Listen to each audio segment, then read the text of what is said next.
بسم اللہ الرحمن الرحیم، السلام علیکم ورحمۃ اللہ وبرکاتہ۔ افکار پوڈ کاسٹ میں آپ کا میزبان اشفاق ظاہر قادری آپ کا خیر مقدم کرتا ہے۔ ناظرین گرامی قدر، آج کے ہمارے مہمان ایک ایسی عظیم المرتبت شخصیت ہیں جو کہ علم و حکمت کا وہ روشن چراغ ہیں کہ جو الفاظ میں صرف صحافت ہی نہیں بلکہ تہذیب و تمدن، تاریخ، دین و سیاست کے کئی جہان روشن کر دیتا ہے۔ ایسا مرد مجاہد جو فکری میدان کا سپہ سالار ہے، ایسا لکھاری کہ جو وقت کی نبض پر ہاتھ رکھ کر لکھتا ہے، ایسی زبان کہ جو سچ کہتی ہے اور سچ کا بوجھ اٹھانے کا حوصلہ بھی رکھتی ہے۔ میری مراد جناب اوریہ مقبول جان صاحب ہیں، سابق بیوروکریٹ، دانشور، مصنف، تجزیہ نگار، کالم نگار، ٹی وی اینکر، جو ریاستی ایوانوں سے لے کر مذہبی و دینی اور روحانی مجالس تک اپنی بصارت اور جرت اظہار سے گہرے نقوش چھوڑتے ہیں۔ آپ کی گفتگو قرآن و سنت سے مزین اور تاریخ کے حوالوں سے روشن ہوتی ہے۔ تو میں آج جناب اوریہ مقبول جان صاحب کا بے حد شکر گزار ہوں، آپ نے ہمیں افکار پوڈ کاسٹ میں وقت دیا، آپ کا سر بہت شکریہ۔ اللہ کا کرم جی، آپ تشریف لائے، میرے لیے بہت نعمت ہے آپ یہاں آئے ہیں۔ سر سب سے پہلے تو میں سوال یہ جاننا چاہوں گا آپ سے، ایک بیوروکریٹ سے ایک صوفی تک کا سفر ہے، اس کا آغاز کب ہوا؟ لیکن صوفی خیر لفظ تو اچھا ہے، لیکن میں خاص طور پہ کہلوانا اس لیے پسند نہیں کرتا کہ بنیادی طور پر ایک عام سا سادہ سا سیدھا سادہ سا مسلمان۔ جی سر۔ لیکن یہ مجھے کوئی سفر بیوروکریٹ تو بیچ میں آیا ہے۔ میری جو خاندانی روایت ہے یہ صوفیاء کی روایت ہے۔ ماشاءاللہ۔ میرے جو ددھیال اور ننہال دونوں جو ہیں وہ ایک سلسلہ وار بہت بڑے صوفیاء کے گھرانے سے تعلق رکھتے تھے۔ ماشاءاللہ۔ ہمارے جو ددھیال ہیں وہ سیالکوٹ میں امام علی الحق جو ہیں ان کے مزار کے ساتھ ان کی قبریں ہیں، اور وہ مشہور حکیم نجم الدین سیالکوٹی اور حکیم شرف الدین عباسی میرے دادا کے داداؤں میں سے تھے۔ ماشاءاللہ۔ تو وہ جب ایک دفعہ رنجیت سنگھ نے جس وقت یہاں پر اس کا اقتدار تھا تو اس کی رانی جندہ جو تھی اس کو سکن کا مسئلہ ہو گیا، تو اس زمانے میں درس ورس روک لیا ہوا تھا تو حکمت کرتے تھے، تو ان کے پاس چلی گئی حکیم شرف الدین عباسی صاحب کے پاس، تو علاج ہوا تو انہوں نے انہیں مکیریاں جو ہے ہوشیارپور میں ایک جگہ دے دی کہ وہاں جا کے 20-25 روپے دے دیے، سب کچھ وہاں پر انہوں نے۔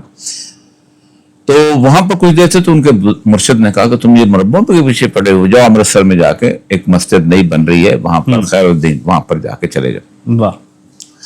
تو میرے جو دادا اور دادا کے بھائی مولوی احمد بخش اور مولوی خدا بخش یہ وہاں گئے ہیں، اور میرے دادا اور ان کے بھائی کا جو مزار ہے وہ اس مسجد کے دروازے کے اوپر ہے۔ جیسے علامہ اقبال کی قبر آپ کو یہاں نظر آتی ویسے وہ مین بازار کے اندر ان دونوں کی قبریں وہاں موجود ہیں۔ بالکل صحیح۔ تو وہ تھے۔ اس طرح ننہال میں آ جائے علی پور سیدہ سے ہے، اور علی پور سیدہ کے جتنے بھی سادات ہیں بزرگ جو تھے وہ میرے جو ننہال مولوی زکریا صاحب اور ان کے بڑے جو تھے ان روح الامین صاحب جو تھے ان کا مزار کوٹ کہتے ہیں اس کو۔ بالکل صحیح۔ تو یہ تعلیم وہاں حاصل کرتے تھے۔ میں بھی گیا تھا تو انہوں نے بہت اللہ ان کا جزا دے بڑی انہوں نے عزت کی کہ ہمارا گھرانہ تو یہاں علم حاصل کرتا رہا ہے۔ بلکہ جو پیر جماعت علی شاہ صاحب کی جو شادی ہوئی تھی تو شادی کی جو ان کی جو بارات ہے وہ ہمارے گھر سے میرے استاد کا گھر ہے تو یہاں سے میری بارات جائے گی۔ جی بالکل۔ تو یہ مجھے کوئی مطلب کوئی نئی بیوروکریٹ تو بیچ میں کہیں نوکری کے چکر میں آ گیا۔ بالکل صحیح۔ میرے والد، میری والدہ، میرے والد بھی ایک امام مسجد کے بیٹے تھے، میری والدہ بھی ایک امام مسجد کی بیٹی تھی۔ ماشاءاللہ۔ تو مجھے کوئی ایسا سننا سیکھنا پڑا۔ ماحول آپ کو کیا؟ جی میرے گھر میں یہ ساری چیزیں تھی، میرے گھر میں بزرگ ہوتے تھے، آتے تھے، میرے والد مجھے بزرگوں کے پاس لے کے جاتے تھے، ملاقاتیں ہوتی تھی، میرے نانا مجھے بزرگوں کے پاس، نانا کافی دیر تک زندہ رہے ماشاءاللہ۔ دادا جو 1908 میں انتقال کر گئے تھے بہت پہلے، لیکن نانا مجھے لے کے جاتے تھے، پھر نانا کے جو بزرگ تھے میرے بزرگ تھے۔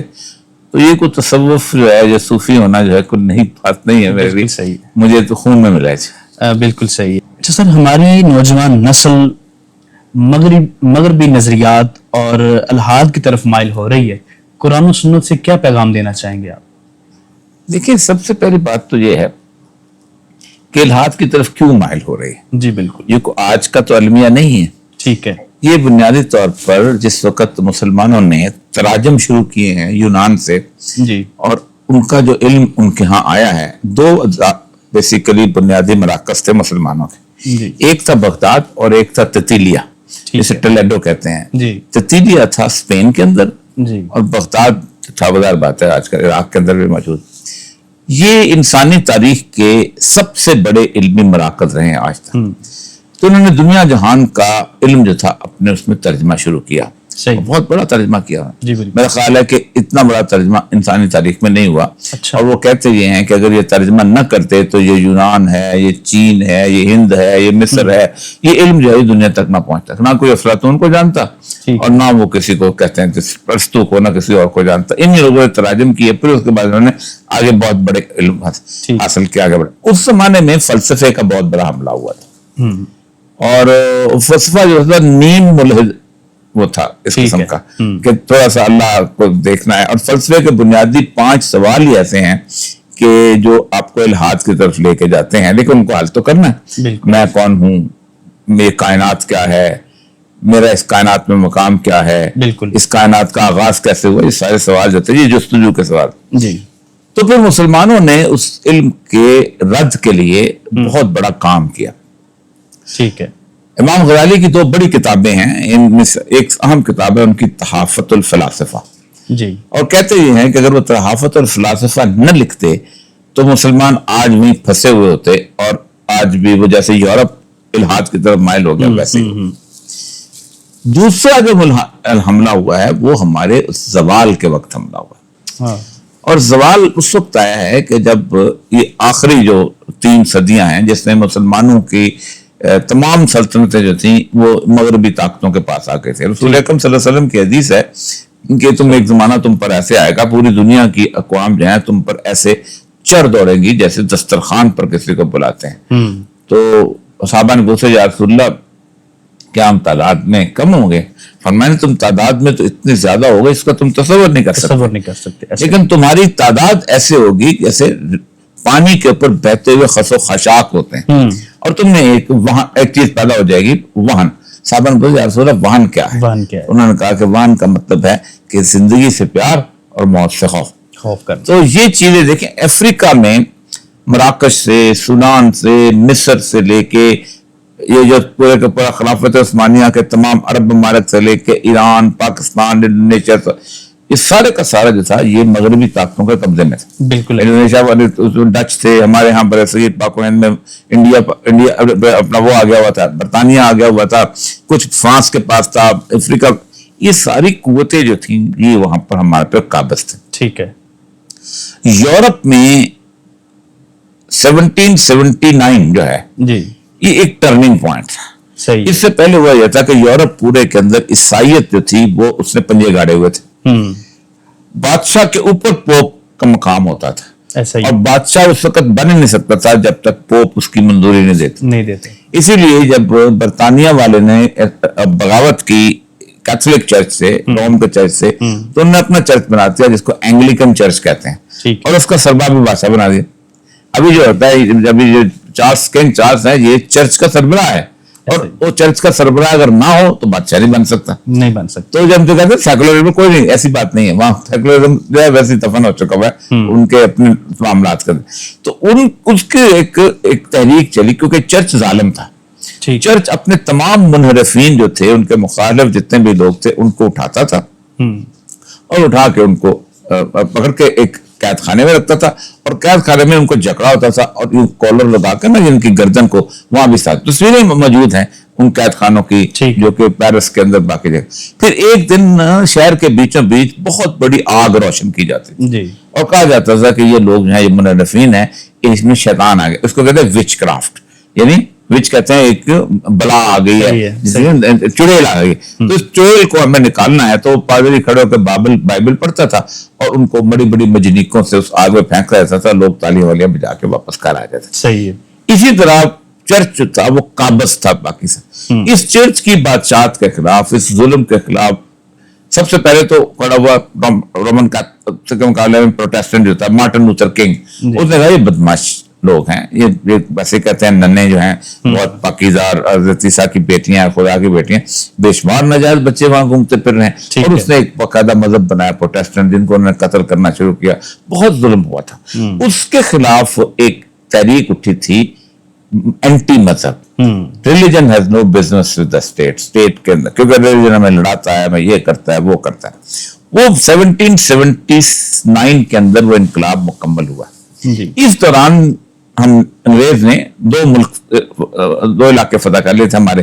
ایک فتح کر لیا تھا 1757 میں ہوا ہے, یہ بنگال فتح ہوا, اور میسور فتح کر لیا. بالکل صحیح. اب وہاں ڈرتے ہوا یہ تھا کہ 1905 کے آتے آتے پورے یورپ سے مذہب کو ٹھنڈے مار کے نکال دیا انہوں نے. صحیح, ٹھیک. اب انہوں نے کہا کہ دو کام, انہوں نے ایک تو انہوں نے کہا کہ رنگ, نسل, زبان, علاقہ, مذہب کا کوئی تعلق نہیں. 1920 کے اندر پھر انہوں نے لیگ آف نیشنز کے تحت انہوں نے دنیا تقسیم کرنی شروع کی. پاسپورٹ کا ڈیزائن آیا, پھر ویزا ریگولیشن بنی, پھر کسٹم ڈیوٹیز بنی. ہمارے پر چونکہ حکمران انگریز تھا, صحیح ہے, یا فرینچ تھے یا ڈچ تھے, تو جیسی وہاں حکمرانی کرتے تھے ویسی ہمارے یہاں حکمرانی بھی ہوئی. صحیح ہے. جیسے وہاں کا قانون تھا ویسے ہمارا قانون وہی ادھر. انہوں نے وہاں بھی سمجھتے تھے کہ مذہب کی کوئی معاملہ نہیں ہے یہ, اگرچہ کہ وہاں ان کا چرچ ابھی تک مضبوط تھا. یہاں پر پورے کے پورے پاکستان میں, انڈیا کے اندر, باقی جگہ ان کے مشنریز آتے تھے, باقاعدہ وہ چرچ بناتے تھے, سب کچھ کرتے تھے, لیکن کمزور پڑ رہا تھا. اس کی وجہ سے ہمیں بیسیکلی الحاد اور سیکولرزم اور لبرلزم یہ ورثے میں ملا ہے. اور پاکستان کا تو ورثہ اتنا خوفناک ہے کہ 3 ادارے ہمیں ورثے میں ملے ہیں جو سیکولر تھے, جنہوں نے پاکستان کو ابھی تک, جسے کہتے ہیں پاکستان کو ایک اسلامی ریاست بننے نہیں دیا. نمبر 1 ہماری سیکولر بیوروکریسی تھی. ان کو انگریز نے سکھایا ہوا تھا, یہ ہے وہ ہے, اخلاقیات یہ ہے, اقدار یہ ہے, سائنٹیفک کہتے تھے. دوسری ہماری سیکولر فوج تھی, ان کو بھی یہ سکھایا گیا تھا کہ یہ جہاد فی سبیل اللہ کوئی نام کی چیز نہیں. صحیح ہے. تمہیں ہم لے کے جائیں گے غزہ فتح کر کے, تو ہمارے ساتھ چلو, میں تمہیں وکٹوریا کراس دوں گا. ہم نے فتح کر کے دیا. پنجاب کی 3 ریجمنٹس تھی جو غزہ جا کے فتح کر دے. تم بیلجیم میں لڑو, 200 میں جو ہے جو خان جو بیلجیم میں لڑو, ہم تم وکٹوریا, اور تمہارے دروازے پہ توپے نصب کریں گے. اسی طرح ہم نے جس جگہ برما میں ہم جا کے لڑے, زمینیں لی سب, تو وہ ان کو بالکل نہیں. جہاد فی سبیل اللہ کا کوئی تصور ہے کہ اللہ کے لیے جنگ لڑنے. ٹھیک ہے. کیونکہ ان کا کہ فوج کی نوکری ہے, تو جو فوج کی نوکری ہوتی ہے بس. صحیح ہے. تو انہوں نے اس کو جانیں بھی دیں, اور اتنے زیادہ آپ تو لسٹوں کی لسٹ, مسلمانوں کی نہیں, ہندوؤں کی بھی ہے, سکھوں کی بھی ہے. اچھا. تو ایک سیکولر فوج جو تھی, لیکن مسلمانوں کی اکثریت تھی, بھرتی ہم زیادہ ہوئے, ایک سیکولر فوج ہمیں دی جن کا تصور یہ. آج بھی پاکستان کے جو آرمی میوزیم ہے اس کے باہر دوست خان کی وہ لگی ہوئی ہے, مجسمہ لگا ہوا, جو بیلجیم میں وہ بھائی وہ اسلام کے نہیں مرا تھا, لیکن وہ تیسری تھی پولیٹیکل ایلیٹ. یہ جو چوہدری نثار کا دادا ہو گیا, فیروز قانون کا دادا ہو گیا, اب شاہ محمود قریشی کا دادا ہو گیا, اب رکڑی کا دادا ہو گیا, دادا ہی تھا, محراب خان باپ ہو گیا. اس کے بعد ادھر سے آ جائیں آپ کے یہ جو ارباب تھے, ادھر کے ایل پی آل تھے, اس کے بعد یہ خٹک تھے, یہ ساروں کو اجداد جو تھے ان کو انہوں نے مراد, انہوں نے ان میں سے اکثریت نے 1857 میں جنگ لڑنے کے لیے انگریز کا ساتھ دیا تھا, لشکر بھیجے تھے, سب کچھ. تو ان کو انہوں نے کہا اچھا تمہیں مراد. انہوں نے ایک تو نیب نکلی تھی 1920 کے اندر, 20 سے پہلے نکلے, نیبی نظام جب بنا ہے, ان کو ربے لاٹ ہوئے, زمین لاٹ. اب جب لوگ وہاں گئے تو انہوں نے چار پاتے لوگوں کو کام پڑتے تھے, تو انہوں نے فیروز خانون کے ایک فیروز خانون کو لے لیتے ہیں, اس کے ایک بھائی کو انہوں نے مجسٹریٹ لگا دیا آنرری, دوسرے بھائی کو انہوں نے آنرری کیپٹن لگا دیا, تیسرے کو تحصیلدار لگا دیا, چوتھے کو پولیس میں لگا دیا. اب اس کو اگر کچہری میں کام پڑتا تو نون کے پاس جانا ہے, اس کو اگر پٹواری کے پاس کام پڑتا تھا نون کے پاس جانا ہے, تھانے میں کام پڑتا تھا نون کے پاس جانا ہے. صحیح کا یہ اب وہ 1 گھنٹہ گھر بنا دیا. صحیح ہے. اب جب وہ گھنٹہ گھر بنا تو انہوں نے 1920 میں الیکشن کرائے, اور ہری سنگھ گور جو تھا وہ پہلا وزیر اعظم منتخب ہو گیا بر صغیر پاک. اب یہ وہ لوگ تھے کہ جو انگریز کے حساب سے چلتے تھے, ایچیسن میں پڑھتے تھے, اسی طرح زندگی گزارتے تھے, اسی طرح چھری کانٹے سے کھاتے تھے. انگریز ان کو کہتے تھا کوکونٹ, جیسے یہ ناریل ہے, باہر سے براؤن ہے, اندر سے پورے کے پورے چٹے گورے. تو یہ 3 مسئلے تھیں جنہوں نے ہمارے اندر یہ سارا کچھ لے کے آئے, اور اس دن سے لے کے آج تک ہم اس سے نہیں نکل سکے. اور ہماری علماء کی کمزوری یہ ہے, اور بہت بڑی کمزوری ہے, کہ ہم نے ہر طرح کا علم پڑھایا ہے اپنے لوگوں کو، لیکن ہم نے الہاد کے کوئی رد الہاد کورس نہیں ہمارے کسی مدرسے میں نہیں. بالکل صحیح. رد رفض مل جائے گا، رد بدعت مل جائے گا، رد جناب گستاخ رسول مل جائے گا، رد الہاد نہیں ہے. اور بھائی میں نے کئی دفعہ مدرسے میں میں نے کہا دیکھو بات سن، اللہ کو مانے گا تو علی کو مانے گا نا، ایسا ہی. اللہ کو مانے گا تو ابو بکر کو مانے گا، اللہ کو مانے گا تو شیخ عبد القادر جیلانی کو مانے گا. پہلے اللہ کو تو منواؤ. ایسا ہی ہے. یہ اصل مسئلہ ہے کہ ہمارے ہاں بھی کام نہیں ہوا. اس کی ایک وجہ ہے کہ ہم بیسیکلی 7-8 سال لگتے ہیں درس نظامی کرنے کا جی. اس کے بعد وہ مولوی بیچارہ آیا ہوتا ہے کسی چھوٹے سے گھرانے سے، صحیح ہے، کسی موچی کا بیٹا، کسی لوہار کا بیٹا، کوئی معذور، کوئی نابینا، کوئی وہ بیچارہ ڈھونڈتا ہے کہ یار کوئی مسجد مل جائے تو میں زندگی گزاروں، شادی کروں. اور مسجدیں بھی اتنی ہیں اس لیے کہ مسجدیں اتنی بنی ہیں تو مولوی پورے بھی نہیں ہوتے. ہم نے خود تو نماز پڑھنی نہیں نا، نہ پڑھانی ہے.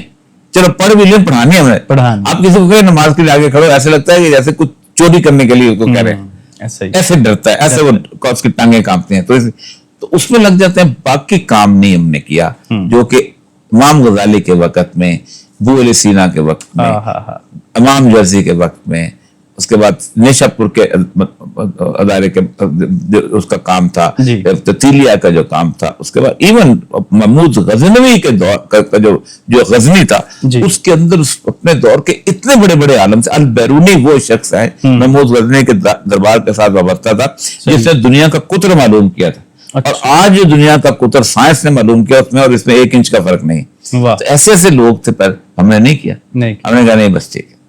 بالکل ایسا ہی. امت مسلمہ کو آج جن دجالی و صہیونی فتنوں کا سامنا ہے، اس کا قرآن و سنت میں کیا حل آپ بتائیں گے؟ دیکھیں، رسول اکرم صلی اللہ علیہ وسلم نے ایک خطبہ دیا تھا جی، 15 گھنٹے کا خطبہ. آپ نے کبھی بھی 3 منٹ سے زیادہ تقریر نہیں کی. اللہ اکبر. میں علماء سے کہتا ہوں کہ یہ تم اس سنت پہ عمل کرنا شروع کر دو نا تو لوگوں کی جان بخشی ہو جائے. ہمارا 3 منٹ میں تو گلا صاف ہوتا ہے. ایسا ہی، ٹھیک ہے نا، 3 منٹ میکسیمم 5 منٹ ہے ان کے جو خطبہ حجۃ الوداع ہے. اللہ اکبر. میکسیمم وہ صرف تقریر لوگوں کی. اتنے رسول اکرم صلی اللہ علیہ وسلم خیال رکھتے تھے کہ آپ کہتے ہیں کہ میں جب تلاوت کرنے لگتا ہوں کسی چیز کی، اس کی اپنا نماز کے دوران، تو میرا جی چاہتا ہے میں تلاوت لمبی کر دوں. لیکن جب کسی بچے کے رونے کی آواز آتی ہے تو میں مختصر کرتا ہوں. آپ مجھے بتائیں، آپ کسی مسجد میں روتا ہوا بچہ لے جا سکتے ہیں؟ نہیں سر. لوگ ساری نماز خراب کر رہے ہو. ہاں ٹھیک. ایسا ہی کوئی عورت پیچھے عورت بے دخلی کر دیا.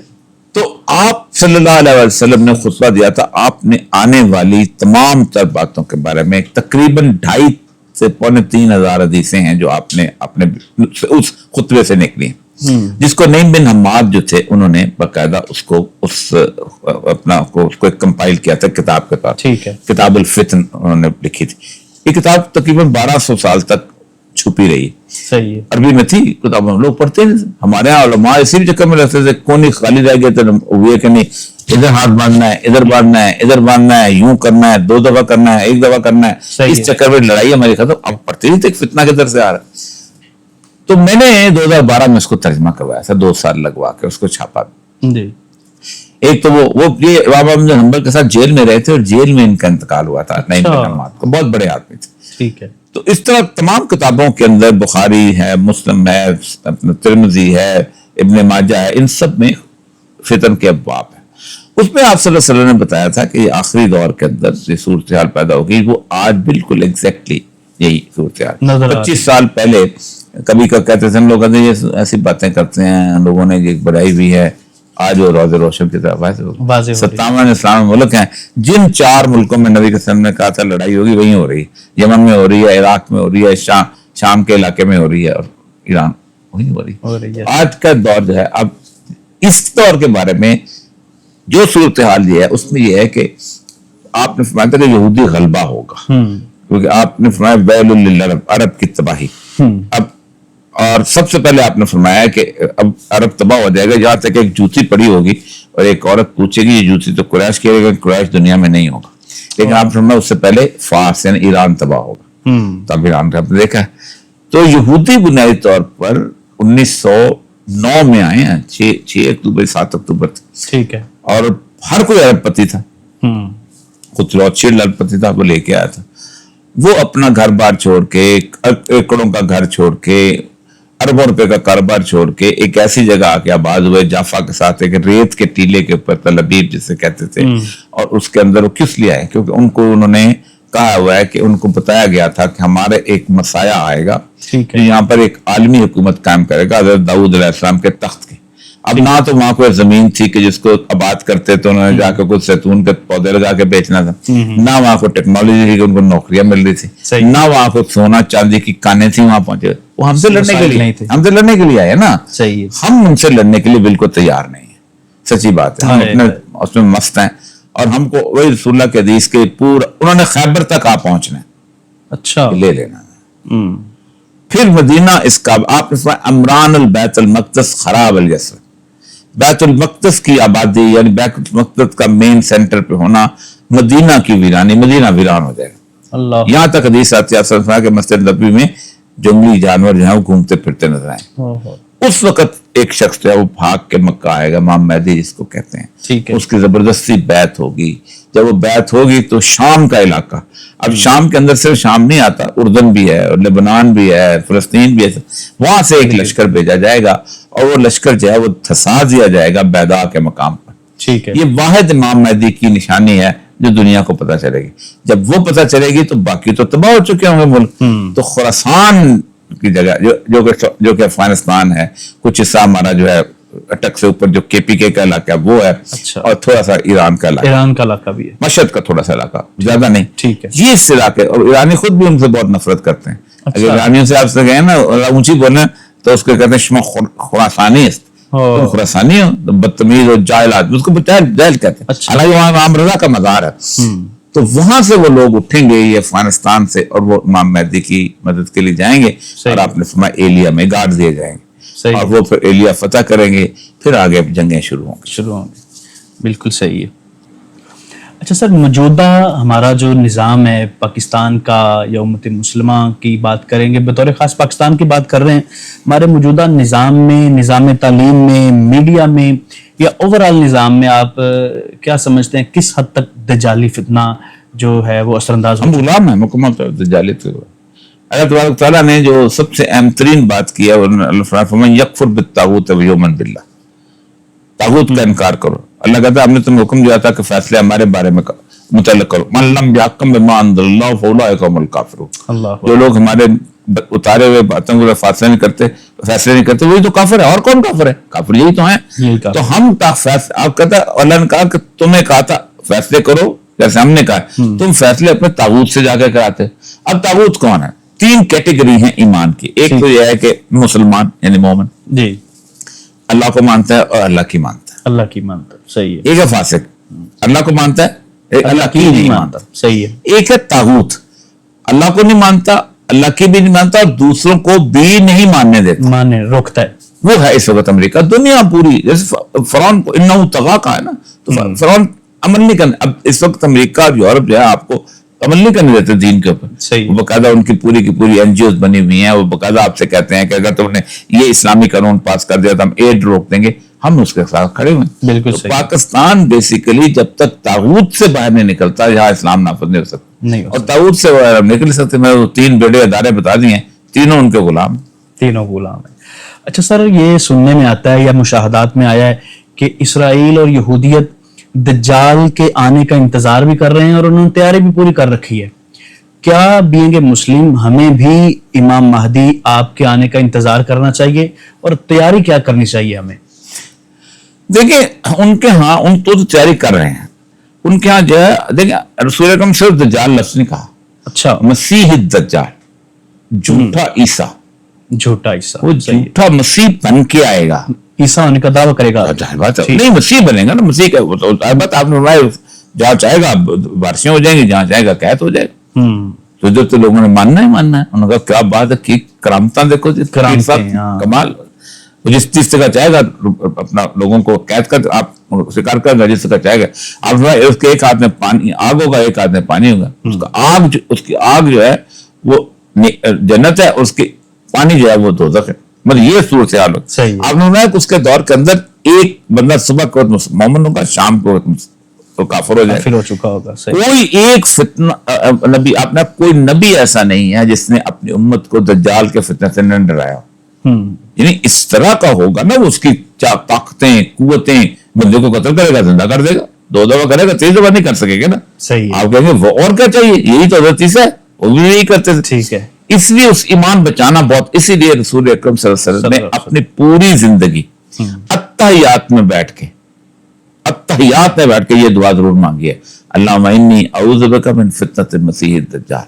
اللہ تعالیٰ مجھے مسیح الدجال کے فتنے سے، ہم نہیں مانگتے. اور اس میں آپ نے یہ فرمایا کہ دجال اس وقت آئے گا جب مساجد میں اس کا ذکر بند ہو جائے. بند ہو گئے، کتنے مولوی ذکر کرتے، کتنے جگہ کہا جاتا ہے دجال آ رہا ہے.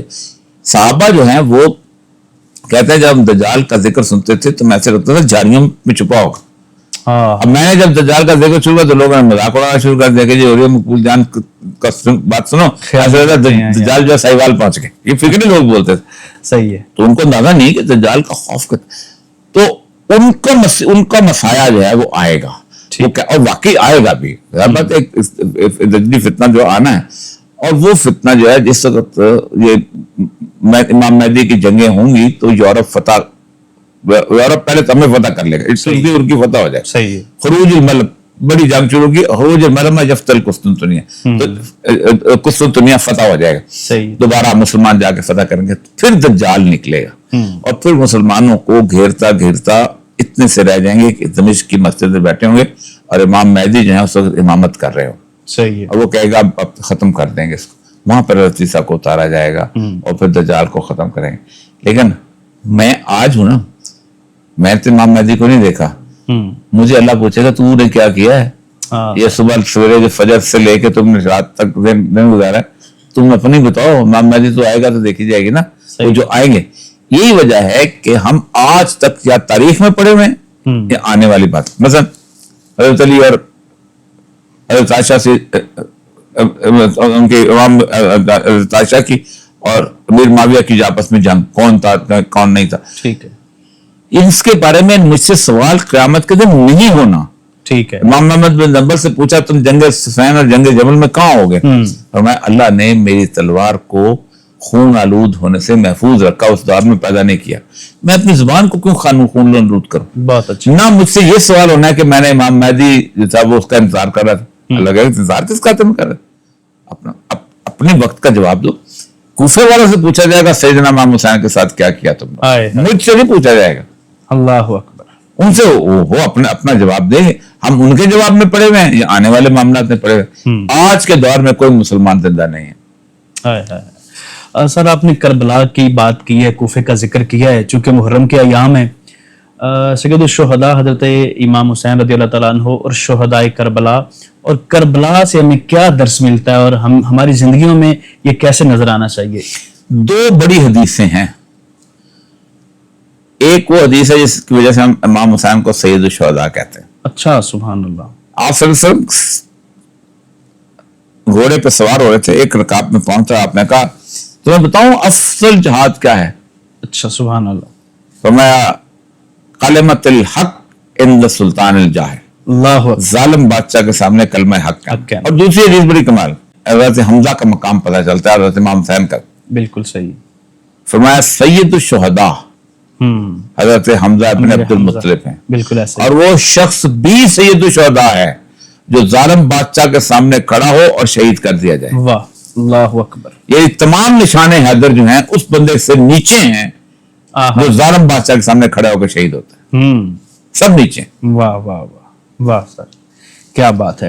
اچھا سر، ایک بات سننے میں آتی ہے کہ قرب قیامت یا ایک وقت آئے گا جب سارے یہودی ایک جگہ اکٹھے کر دیے جائیں گے فلسطین میں، اور پھر ان کو یا وبا کی صورت میں یا عذاب کی صورت میں یہ نیست و نابود ہو جائے. نہیں، ایسا نہیں، ایسا نہیں.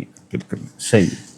قرآن کی سورہ بنی اسرائیل میں یہ ہے کہ اللہ تعالیٰ کہتا ہے کہ ہم نے کتاب میں لکھ دیا تھا کہ مرتین کا لفظ ہے، 2 دفعہ کرو گے علوبن کبیرہ، بڑی بڑی تم لوگ نافرمانیاں کرو.